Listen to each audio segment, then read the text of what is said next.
when it's all said and done, what do you want your legacy to be in Cleveland? Have you thought about that at all? No, I haven't.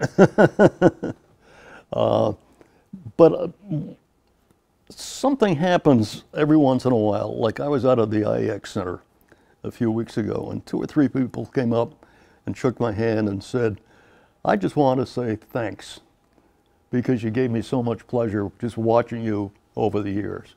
And that kind of gave me a warm and fuzzy feeling, you know. That's why you do this. That's why I do this job, isn't it? Yeah, but I suppose.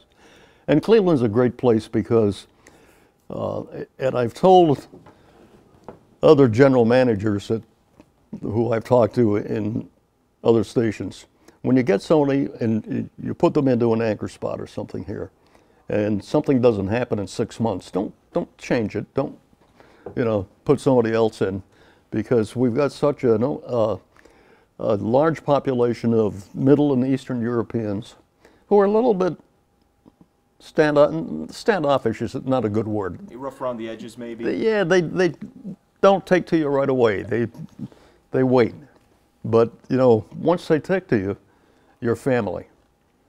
And fortunately, that's what happened to me. They like the kid from Canada, I guess, because I was an immigrant too.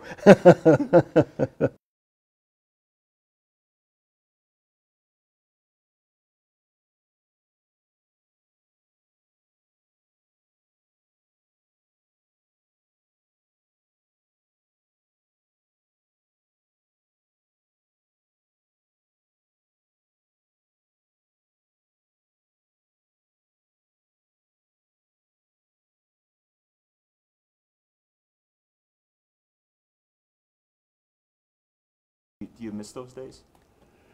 Yeah, I kind of do, because it was so neat seeing, young people and everyone who you just had a feeling they were going to do something good, and being able to have them on the show and present them to people across the country kind of gave me a good feeling that there's a reason to do this.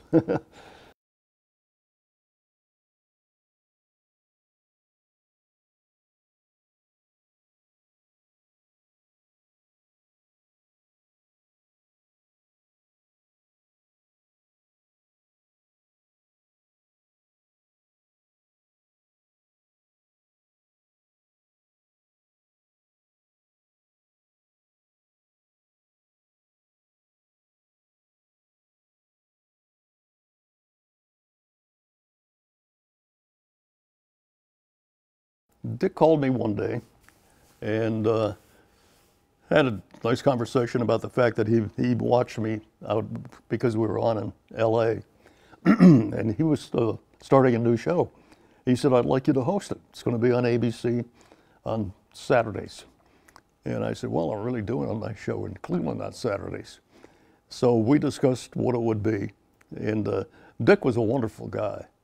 But when he died, he still had the first nickel he ever made, I think, because he didn't offer very much to go out there. And at that time, he was doing American Bandstand and a couple of other things. He was on all over the place. So I said, I kind of wondering about this, I'm not sure. He said, well, come on out. And he said, once you're here and you're established, he said, I got a bunch of other things going. And he said, you'll find that there are other shows and things to do. And I said, well, why me? And he said, well, you remind me of me. He said, our style is the same and, we kind of look alike and everything, so I know it'll work out. And I said, well, that's the whole reason I don't think I'll come out.